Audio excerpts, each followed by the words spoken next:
Hi everybody. The chicken or the egg? Which came first? What do you reckon? Whichever came first is going to be wrong, isn't it? Because one cannot exist without the other. So where did it come from? Scientists say that all life came to this planet on an asteroid or a meteorite that crashed on the Earth, which then brought all kinds of bacteria and fungus and living creatures, etc. And everything came from that. I personally don't buy that. Right? It does not make any sense at all. When you think of the variety of just the bird life on this planet, the animal life, the trees, the fruits, the grasses alone, the insects, it is colossal.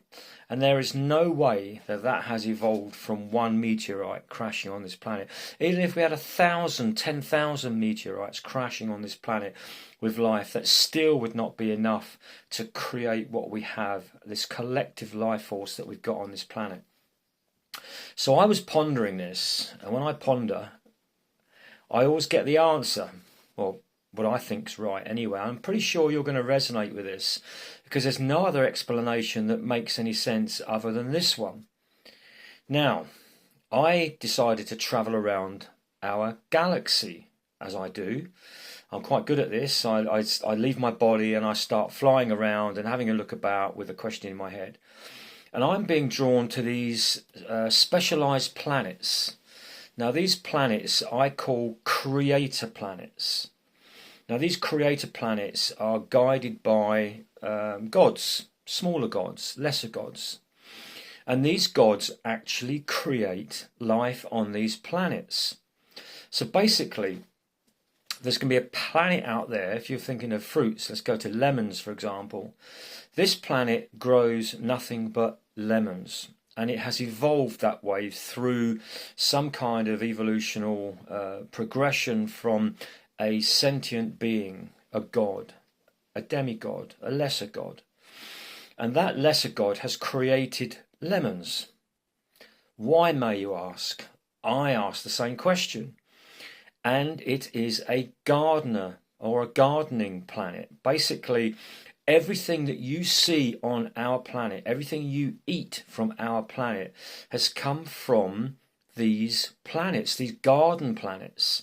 So everything that we have here, there is a planet floating in our galaxy specifically growing that particular plant or fruit or whatever it might be, which makes a lot of sense. And Mother Earth, when she was born, she was created as the most extraordinary garden ready to be planted and then harvested. But where do all these plants and things come from? So they come from these creator planets. So there's going to be a creator planet out there with just ants, termites, another one with spiders, and so on. And then these creatures are brought here to this planet.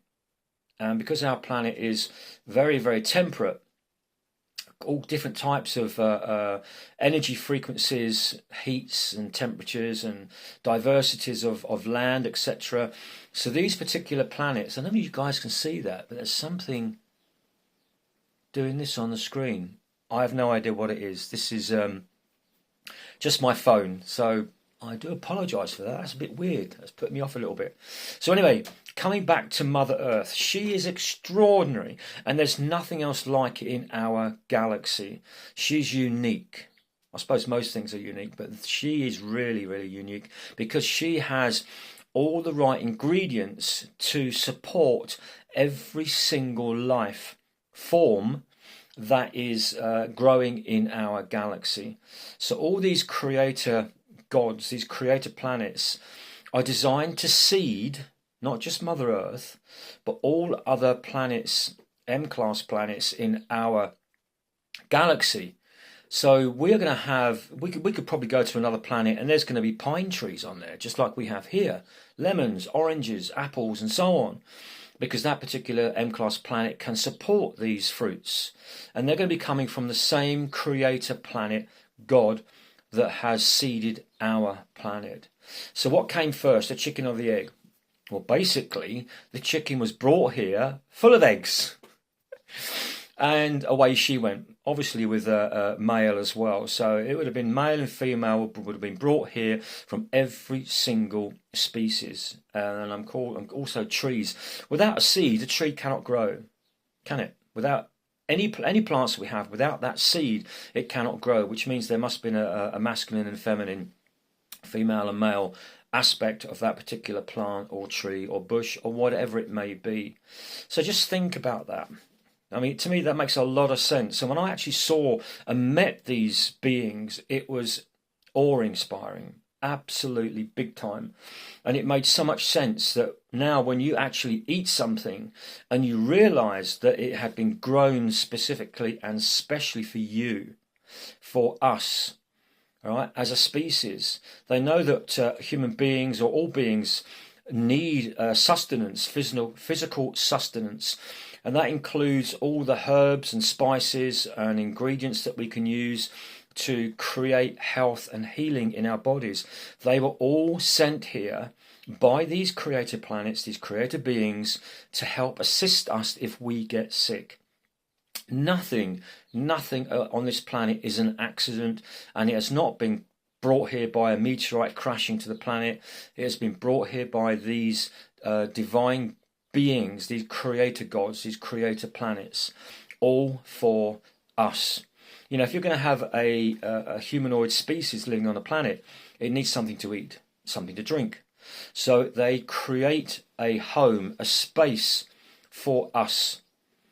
And they love it. And every time we eat something of theirs and we rejoice in that, those energy frequencies emanating from you end up there. They sense that and feel it. And if somebody says, oh, that could be a bit sweeter, well, guess what? They'll actually create something a bit sweeter, knowing that there's going to be an aspect of humanity that likes and enjoys that, or more sour, or more bitter, or spicier, or whatever that may be. Everything is connected. And I've been teaching this for a very, very long time, that connectivity is the key, the key to coming back to God, the key to coming back to the universe, to the source. When we are connected, we are healthy, we are vibrant. When our chakras are connected to the sun, when our chakras are healthy and vibrant, there's no way, it's not possible to be sick. So this is the key to health as well. It's all about connectivity, connecting to our sun, connecting to the universe, connecting to the plants, to the animal kingdom, connecting to Mother Earth. Connectivity is the key to life. And the dark forces that have been running this planet for quite some time are aware of that. So they disconnect you through fear. Fear is the biggest disconnection of everything that we hold dear to our hearts. And this is why they push and promote fear constantly. So if we can step back, don't buy into the fear, because it's all fake news to create fear within your body. Stay connected to the food that you're eating, the pure food, not the processed shit that's out there, right? That's just going to make you very, very sick, right? Try to eat and drink separate foods as best you can, and create your own meals. Don't get processed rubbish, because that's just, you become what you eat. Right, you are what you eat, and that is now being brought to the surface again by many people around the world. You are what you eat, so be careful what you put in your system, because the system wants you to be sick, and we don't want you to be sick. We want to be healthy and vibrant. So connectivity, stay connected to love, stay connected to God, to the source, to our galaxy, especially our galaxy. Why is it that we're not taught? Nothing in science ever teaches us about our galaxy. Yes, we're told it's the Milky Way, end of. Right? Think about that. If they really started to discover what I've seen and witnessed what I have seen, they would have to change everything. Of course, that would then bring empowerment to you guys, and that's the last thing they want. So connectivity to our galaxy especially.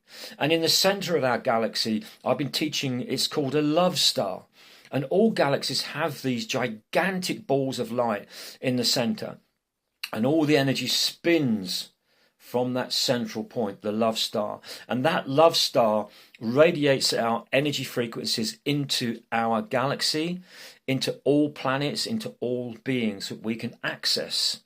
Once again, that access has been not denied to us because of the dark side. That's now been removed. So you can actually, with your intention now, reconnect back to the love star.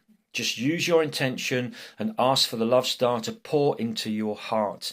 And that will reconnect you back, not just to the love star, back to our galaxy. We are our galaxy. You know, that's the macro, we are the micro. Everything about us has been shaped to match our universe, our galaxy. Now just take that on board. You are divine, the most extraordinary divine creator beings.